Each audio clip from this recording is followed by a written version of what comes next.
would say thank you kindly, but that's not my line. Oh, thanks. How's everybody doing? Good. Thanks for coming. Thank you. How was the tour? Fabulous. Yeah, what were some of the places you guys stopped? The church from the dead. Uh-huh. But we couldn't go inside because it was a wedding. They all wondered why we were taking pictures. Yeah. People arriving. They thought they were famous for 5 minutes. They had 15 minutes of fame. Cool. Oh, sorry, I missed that. That would have been fun.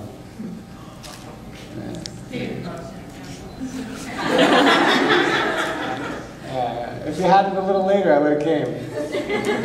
We had just come in, my wife and I, we were in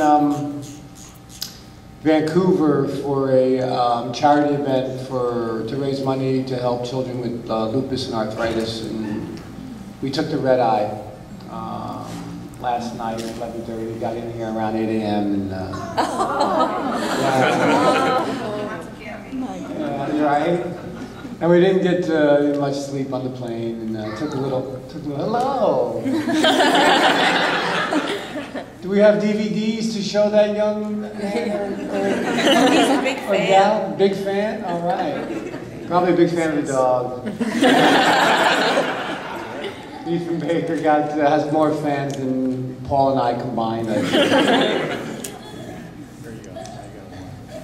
Thank you for laughing. Thank you for laughing. All right, what's the plan? We got Q&A? Any questions? Open it up for questions. Mike, if you want to ask anything? I got a real quick one. All right. I'm not going into politics on the episodes and stuff It's like okay. that. All questions are welcome. But if you were given, if things would have fell the way maybe they could have, if you would have been given the opportunity, would you stay for the second go around instead of another person playing your? Yeah, absolutely. You know, it was complicated. You know, it was a very complicated situation. Well, I understand. Once you made a commitment somewhere else, you know, you're. Well, we had made a commitment. The show had been canceled. Well, I don't know how many people know the history of Due South. Due South was one of those shows that wouldn't go away. What we did was we shot a pilot in, I believe, in '93, May of '93, and the network looked at it after we delivered it to CBS. They looked at the pilot and they were like, "Okay, we're going to save it for next May. We're not going to put it on the air right away." So we just figured that was the end of it. You know, sometimes they'll shoot these 2-hour movie of the weeks. Not so much anymore, but back in the '90s, they would shoot these 2-hour movie of the weeks called backdoor pilots. Meaning if the movie tested well and did well and got good ratings, they would make a TV series out of it. And so they held it for almost a year before they aired it, after it was fully completed. And it came in the top 20. So they decided to, okay, make a pilot. Make a series out of it. And okay, let's go. And we went, and we did our first season. I believe it was 22 episodes. Correct me if I'm wrong. I think it's 22. They all start to just, you know, blend together. It's really strange. It's bizarre how that happens, you know. Because sometimes you'll finish it. One time we finished an episode on Wednesday by noon, and we started shooting another episode, you know, Wednesday by 1:30, you know, 2 o'clock. So in that one work week, you know. So they decided to shoot the series, and they picked it up, and we did okay, and then it got canceled on the American network. So Alliance at the time, which is now Alliance Atlantis, I believe, decided to go to the BBC to raise money internationally and hit up some of the other countries around the world, Germany, Australia, and raised money and decided to do the show without any American network backing. And after about 4 episodes of just making the show for international, Canadian and international market, CBS's fall schedule didn't work out as well as it had planned. And they needed product right away. And so they called us and said, hey, I heard you guys are making more episodes of that show Due South. Can we see some? And the producer sent a couple episodes down to, I believe his name was Leslie Moonves at the time. And he said, okay, let's go. And we were back on, American television for season 2. And then we got canceled. So here we are, we shoot a movie of the week, and nobody wants to air it. They wait a year. We get a season 1, they cancel it.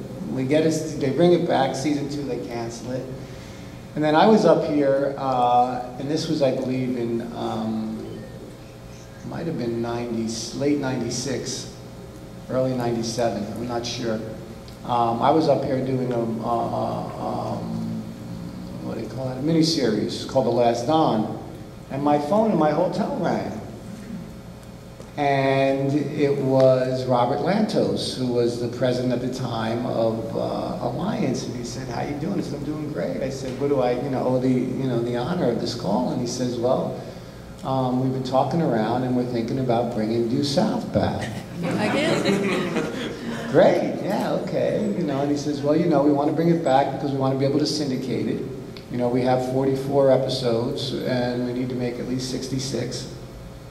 How many did they make? Did they make 66 or 68 total? 68. So they made 24 more. And he said, are you interested? And I said, of course I'm interested. And I said, Robert, I said, I know the reason why you're making the other 24 episodes is so you can, it's called a strip sale, syndicated. And I said, as long as we're all going to eat from the same pie, I'm excited. And he says, oh, don't worry, plenty of money. And so we start negotiating, and the truth of the matter is they wanted to pay me less money in season 3 than they paid me in season 1. Yeah, which was kind of, and we had just spent 2 years in Canada, and to come back for a 3rd season for less money than we were making when we first started, and I also had a deal at CBS. So the problem was, besides the less money, the major problem was I had a deal at CBS to do a new show for them. Have more money than they were going to pay me to do this show. No guarantee on the CBS of getting on the air, but I would have had to go to Les Moonves. And I don't know if you guys know who Les Moonves is. Les Moonves is now he's the CEO and chairman of CBS. At the time he was the president, and Les Moonves is like the Don Corleone of the TV business. You don't say no to Les Moonves. I mean, when you make a deal with Les Moonves, you have to honor it, because if you don't, he gets very upset. So I got a call, when Les heard about the show coming back, I got a call at home from Les Moonves. He said, what are you doing? Hanging out, watching some TV. He said, no, what are you going to do with that show, Due South? I hear it's coming back. You're going to go do that show? I said, look, Les, I have a deal with you, and I made this deal with you prior to the phone call for Due South, and I'm going to honor my deal with you. He goes, okay, that's all I wanted to know. So I had to honor my deal with CBS, and because of that, and I mean, I could have, if everything was, all the cards and all the stars were aligned and everything was right and the money was right and, blah, blah, blah, I could have made a decision to turn my back on Les Moonves and, come back for season 3.